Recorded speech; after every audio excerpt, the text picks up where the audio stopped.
Fondamentalement, sous quelque forme que ce soit, le péché s'oppose à la volonté de Dieu qui est amour, souverain, et qui a droit à l'amour de tout notre cœur, de toute notre âme, de tout notre esprit. Radicalement, le péché est toujours un refus de cet amour. Toute restitution de l'ordre des choses est donc à chercher et à procurer dans cette ligne. Et on peut douter que soit jamais trouvée une formule plus juste et plus parfaite que celle de saint Thomas, disant que la rédemption a consisté en ceci, que le Christ a offert à son Père, par son obéissance de la passion et de la croix, infiniment plus d'amour que le péché lui avait apporté d'offense. On reste confondu devant le mystère de la croix. Nul ne pourra jamais le pénétrer.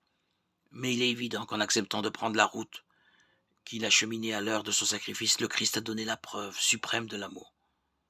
On ne pourrait jamais aller plus loin, et on ne pourra demander un rétablissement plus radical de l'ordre entre Dieu et sa créature humaine. Le cœur humain le comprend et le comprendra toujours plus et mieux qu'une raison spéculative et juridique, sans cesse dépassée par la démesure de ce geste qui est le fruit de l'amour infini. Si jamais le mot de Pascal est valable du cœur, qui a ses raisons que la raison ne connaît pas, c'est bien dans le mystère de la rédemption et dans le sacrifice vers lequel le Christ n'a cessé de marcher résolument et consciemment. Il résume en lui donnant son ultime et pleine signification tout ce que l'enseignement du Christ a pu apporter aux siens et peut nous apporter à nous. Il en est de l'évangile comme doctrine par rapport à la croix, comme de l'enseignement verbal communiqué,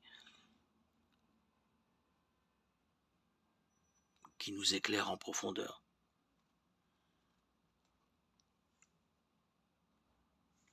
Le rôle rédempteur du Christ manifeste pour notre foi notre mission, au sens profond que saint Paul a donné à ce mot. Cette mission va dès lors se déployer par la résurrection du Christ, à la Pentecôte, lorsque nous recevrons le Saint-Esprit, et aujourd'hui par notre baptême.